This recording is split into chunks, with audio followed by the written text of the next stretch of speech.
So the mushroom grower will take that now, that grain, break it up, cut the bag open, break it up, and mix the spawn grains, which is basically rye grains or a grain that's overgrown with a mycelium, through its compost. So as we, as spawn makers, inoculate the grain, the mushroom grower will inoculate his compost with that grain. So spawn is basically the inoculum used by the mushroom grower to plant the mushroom, to get the mushroom mycelium in his compost. So that compost is then mixed through with a spawn. There's a specific rate that you use, spawn rate. So you mix that through and you put that compost mixed through with a spawn into containers where you're going to grow your mushrooms. And that can be a bucket or a bag or a tray or a shelf. The high-tech farms use shelves. I say high-tech, but that's if you really mechanized and high-tech. So you pull the compost on a net over this rack, but quite compressed. You compress the compost in the container that you're going to grow it, and then it goes into growing rooms where you control the climate. So you grow mushrooms in a controlled environment. And the parameters that's important and that you need to check is temperature, of course, humidity, and CO2 or airflow. So it's and air needs to be filtered on a mushroom farm. It's very important to work hygienically because you create conditions that's suitable for a fungus to grow. Obviously, you're going to invite all other fungi and other nulus to grow as well and be there. So it's very important to work very hygienically. Okay, so it goes into the growing rooms. There are very specific climate conditions during the different phases or stages as it grows. I'm talking now about the growing phase in the rooms. So after you fill it, this spawn must grow through the compost, or this mycelium must colonize the compost. We call it the spawn run. It's the spawn, and now the spawn must run through the compost. So that takes about 14 days, 16 days. And in that time, the humidity is high, the CO2 is high, so it's a very damp, stuffy climate in the rooms. High CO2, because high CO2 stimulates vegetative growth. After the 2 weeks, say 2 weeks, then you won't get one mushroom unless you put a casing layer on top of the compost. And that's very specific for agaricus. Now, casing is a whole story by itself, on itself. What works best is peat. Now, peat moss, peat is compacted plant material in anaerobic conditions over millions of years, maybe. The casing layer basically serves as a water reservoir for the mushroom, and it supports the mushroom to change from vegetative to reproductive.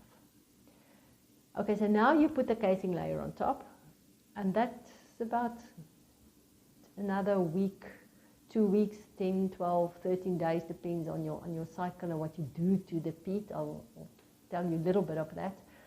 But this is the time where you water. So you water, the mushroom gets its water from the compost, and that depends on the composting process, the moisture content of the compost.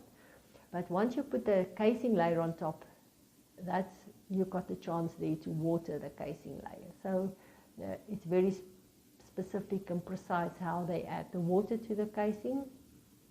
But while they water, the mycelium from the compost grows up through the casing. And that we call now the case run. So it was the spawn run, now it's the case run.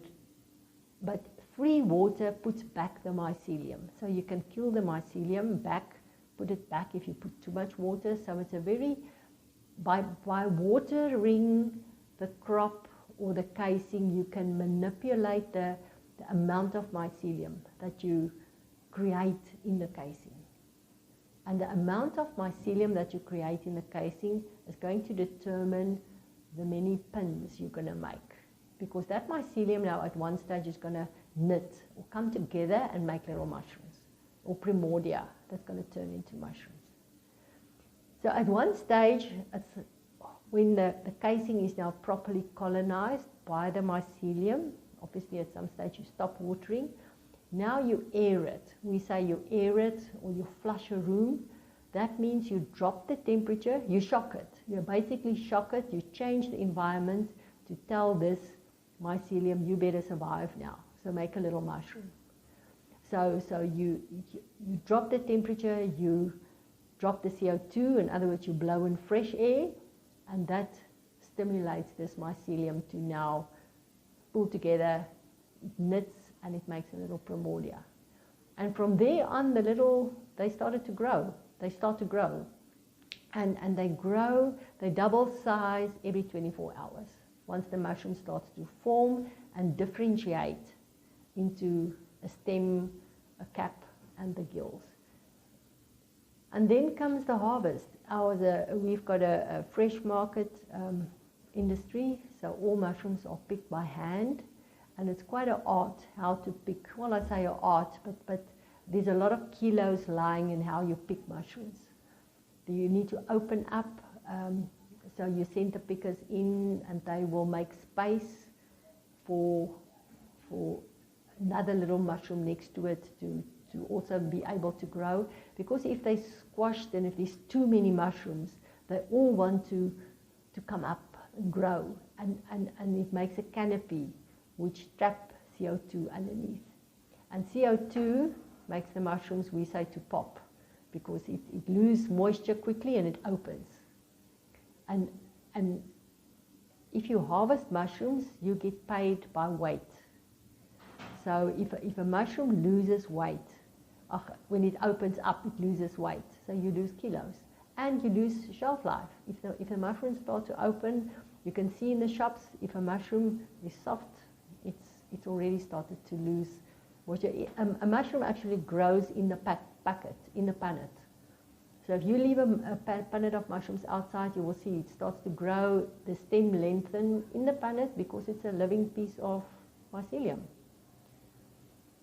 So picking and harvesting is quite a thing on a farm. How they harvest, how they pin it, how they set the pins on the bed for the pickers to harvest. So that's a whole facet of growing mushrooms. So the pickers will go in and they will harvest over about 4 to 5 days. Then the break is off. Then it's opportunity to give water again. The waterers will come in, water the beds, and another week, then the next flush will come up. They talk about flushes or breaks. So it's first flush, second flush, and then pick it off, and then the third flush. And I have to say, in Europe these days, they take 2 flushes and cook out the room. By us, they would take 3 flushes, most of the farms, but your third flush is really very small comparing to your first 2 flushes.